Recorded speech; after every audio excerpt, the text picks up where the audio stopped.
Ndị be ya na m ekene onye ọbụla ọmụ bụ Egbeigwe na-ekwu. Enwere ihe mere some days ago mgbe anyị gara na nke akwa ọkụkọ na mgbe o mere ofala ya.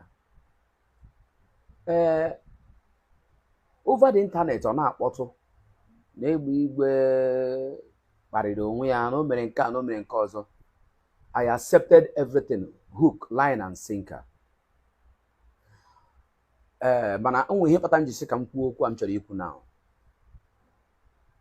Enwe ụfọdụ ndị na-achọ ọdịda m use opportunity wee na-agwa m okwu dị iche iche, no problem.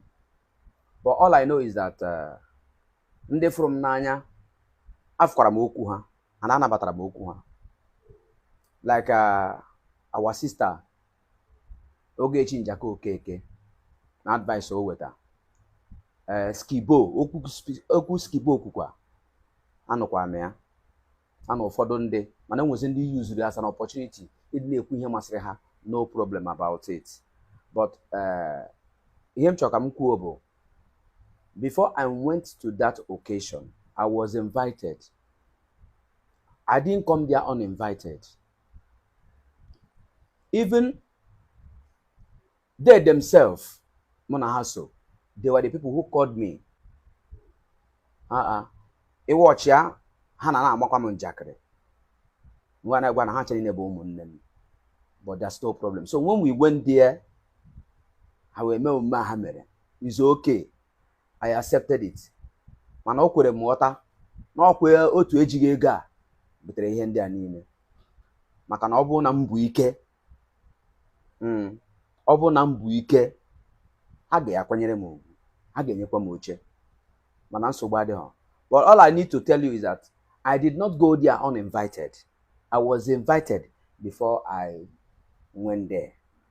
Mana ma m na ọzọ bụ iwe ha. No problem. Onwe ihe no there. I believe na as I do my content creation and it's going small. As na ọbụ na ọnwụ egbu ji eji chụ aja, ọ ga-emechakwa pụọ ome. I have been in the industry and I remain who I am. Oyo kam na ayo my fans and friends. Ndị na-criticize him constructively.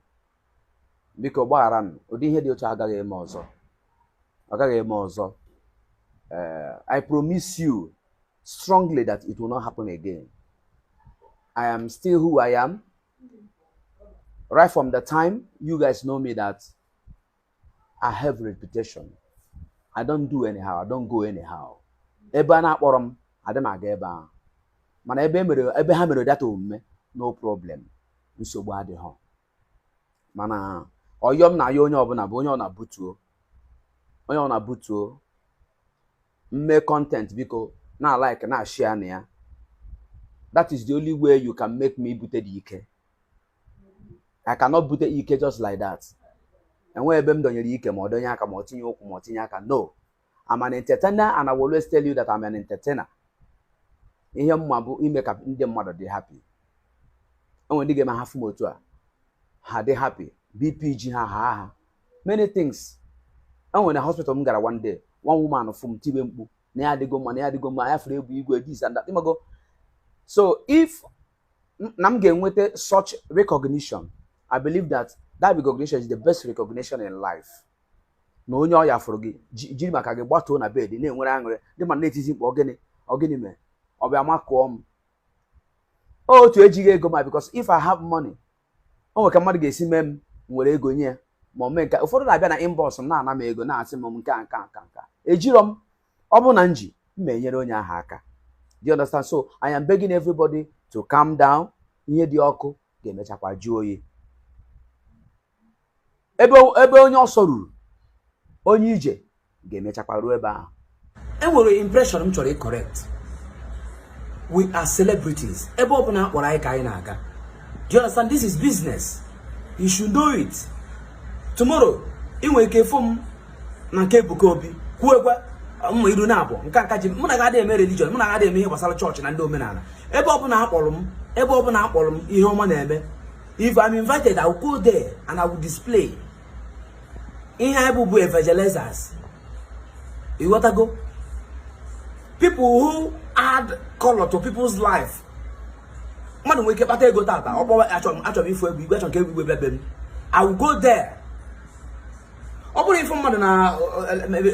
I'm like man pass man, hey, you gonna come man pass man. If I'm like million will, hey, on I came million will, hey, on I can't go baby. I don't understand. That is my business. That is what I am still saying. Here that you go cow, can one them mother that I am fully invited in that occasion. I did not go there uninvited.